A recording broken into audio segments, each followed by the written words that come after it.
नमस्कार दोस्तों, आप देख रहे हैं मयूर आसन एजुकेशन चैनल में एक बार फिर आपके सामने एक नई वीडियो लेकर प्रस्तुत हूँ। और आज इस वीडियो में मैं आपको बताऊंगी कि किताब पढ़ने का स्मार्ट तरीका क्या है। किस तरह आप किताब पढ़ें कि आप पूरी किताब 2 से 3 दिन में पढ़ लें और आपको पूरी किताब का एक एक चीज़ बहुत अच्छे से याद हो जाए। ठीक है, क्योंकि अक्सर हम जब भी कंपटीशन की तैयारी करते हैं तो हमें बहुत सारी किताबें पढ़नी होती है और हम एक ही किताब बहुत अच्छे से नहीं पढ़ पाते, तो हम इतनी सारी कैसे पढ़ पाएंगे।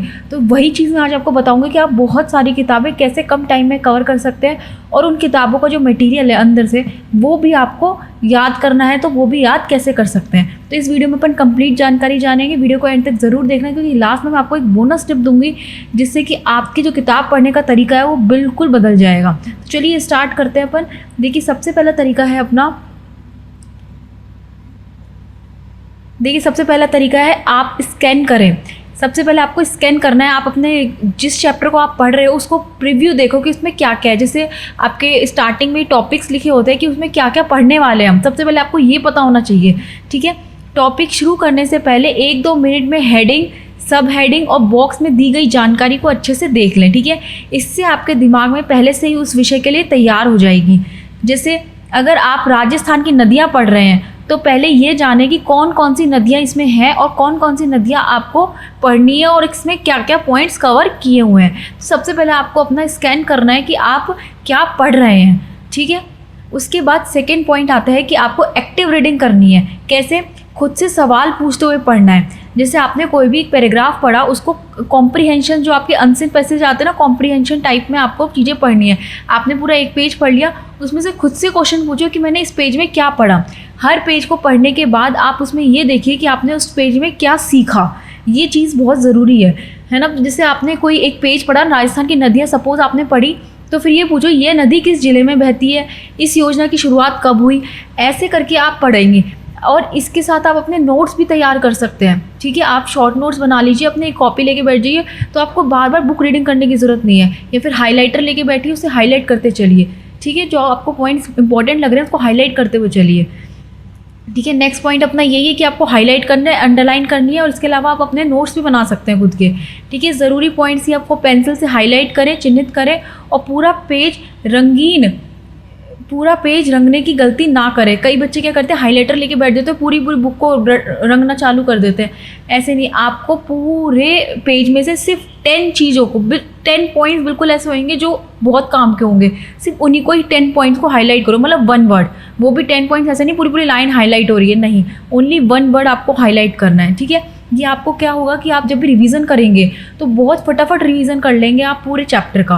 मिनिमम आपका 1 मिनट्स में ही पूरा चैप्टर का रिवीजन हो जाएगा। ठीक है, नेक्स्ट पॉइंट आता है आपका नोट्स बनाना, जो कि मैंने आपको बताया था कि आप साथ में शॉर्ट नोट्स बनाते चलिए। जैसे आपने राजस्थान की नदियाँ पढ़ा है, तो राजस्थान की नदियों में कौन सी नदी है, कहाँ पे बहती है, इसका अन्य नाम क्या है ना, ऐसे इस पर कौन कौन से बांध बने हुए हैं, ऐसे करके अपने शॉर्ट नोट्स तैयार कर लीजिए। इससे क्या होगा कि आपकी जो रीडिंग है वो और भी ज़्यादा इम्प्रूव होगी, साथ में आपको चीज़ें याद भी होंगी और आपको आगे के लिए जब भी आप कोई पेपर देने जाएंगे तो आपको विदिन अ सेकेंड वो चीज़ें इतने आराम से आप रिवाइज़ कर सकते हैं कि आपको इतनी मोटी मोटी बुक्स खोलने की ज़रूरत नहीं पड़ेगी। तो आपका जो टेंशन है लास्ट मोमेंट पर वो भी बहुत कम हो जाएगा। ठीक है, ट्रिक आपको एक टॉपिक लेना है, एक या फिर आप एक पेज ले सकते हैं, 5 बुलेट पॉइंट आपको ऐसे बनाने हैं हर पेज के, है ना। ये हर टॉपिक के भी आप बना सकते हैं, वो आपके ऊपर डिपेंड करते हैं। अब नेक्स्ट आता है अपन को रिवाइज विदिन 24 आवर्स। मतलब आपको अपना जो भी टॉपिक आपने पढ़ा है उसको 24 घंटे में वापस से दोहराएं और एक बार नहीं, ऐसा 3-4 दिन तक करें। तब आपको वो टॉपिक बहुत अच्छे से अपने माइंड में क्लियर हो जाएगा। आपको दोबारा उसको पढ़ने की ज़रूरत नहीं पड़ेगी। फिर आप उसका जो रिविज़न टाइम है वो आप 1 वीक कर दो, फिर 1 वीक के बाद 14 डेज़, 15 डेज़ कर दो, फिर 1 मंथ कर दो। ऐसे अपने रिवाइजर को बढ़ाते जाओ। लेकिन एक स्टार्टिंग में जब भी आप कोई फ्रेश टॉपिक पढ़ रहे हो तो उसको कम से कम 4 से 5 दिन तक रिवीजन करो। उसका रिवीजन करना बहुत ज़रूरी है, तो आपको वो चीज़ बहुत अच्छे से सेट हो जाएगी और आप खुद उसको बार बार पढ़ने में आलस नहीं करोगे। ठीक है, 2 मिनट में आप पढ़ लोगे पूरा, क्योंकि आपने हाईलाइट किया हुआ है या फिर आपने शॉर्ट नोट्स बनाए हुए हैं। तो इस तरह पढ़ो। ठीक है, देखिए 1 दिन, 1 हफ्ता, 1 महीना आप ऐसे पढ़ सकते हो, आपको लॉन्ग टर्म मेमोरी में वो सेव हो जाएंगी चीज़ें। ठीक है, नेक्स्ट आता है आपका MCQs। आप MCQ प्रश्न हल कर सकते हैं। जैसे आपने कोई भी टॉपिक पढ़ लिया बहुत अच्छे से, उसके बाद आप MCQs दें उनके। ठीक है, MCQs होते हैं, आपको मिल जाएंगे काफ़ी सारे ऐसे ऑनलाइन ऐप्स हैं जहाँ पे आपको टॉपिक वाइज MCQs मिल जाएंगे। नहीं तो आपको बहुत सारी YouTube वीडियोस ऐसी मिल जाएंगी जो आपको MCQs करवा देंगे। है ना। मैंने भी काफ़ी सारे ऐसे वीडियोस डाली हुई हैं, आप वो भी देख सकते हैं, मेरे चैनल पे जाके विजिट कर सकते हैं। अगर आपको पीडीएफ चाहिए तो आप मेरे टेलीग्राम लिंक पे जा सकते हैं, मैं आपको लिंक डिस्क्रिप्शन में दे दूँगी, ठीक है।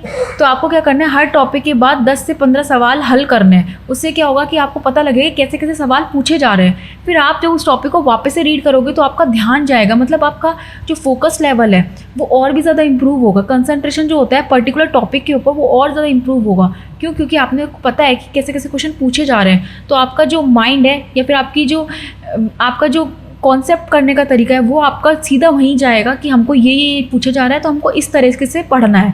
आपको पढ़ाई का तरीका आएगा और फिर आप वैसे ही पढ़ेंगे जैसे एग्ज़ाम में क्वेश्चन आते हैं, तो आपको बुक भी लर्न होएगी, आपका एग्ज़ाम भी निकलेगा और आपको बिल्कुल भी टेंशन नहीं होगी। आपको लास्ट टाइम पे बिल्कुल ईजी वे में आप अपने सारी चीज़ों को रिवीजन करोगे, ठीक है।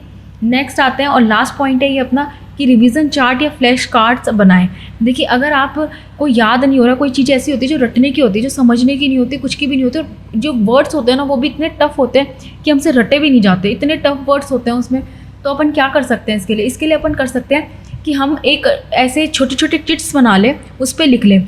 सपोज़ आप राजस्थान की नदियाँ याद कर रहे हैं तो एक मैप लिया है, ठीक है, जो खाली मैप आता है उसमें नदियों का डायग्राम बना के और उस नदियों को फिल करते जाएं और वो अपने जहाँ पे भी पढ़ रहे हैं उस नदियों को सामने चिपका लें। और फिर जैसे भी आप फ्री टाइम हो, पढ़ने बैठो, तो सबसे पहले उस नदियों को एक बार देख लो क्या क्या है, ठीक है। तो इससे क्या होता है, चीज़ें और भी जल्दी याद होती हैं, क्योंकि कभी कभी क्या होता है कि नदियाँ बहुत सारी होती हैं तो हम क्या करते हैं, हमको बांध में कन्फ्यूज़न हो जाता है, कहाँ कहाँ से बह रही है उसमें कन्फ्यूज़न हो जाता है। कुछ कुछ विशेषताएँ होती हैं उनकी ऐसी जो बहुत मिक्स ही होती है, तो हमें उनमें कन्फ्यूज़न हो जाता है। तो इसके लिए आप क्या करें, इसके लिए सबसे अच्छा तरीका यही है कि आप छोटे छोटे से फ्लैश कार्ड्स बना लें या फिर मैप्स बना लें।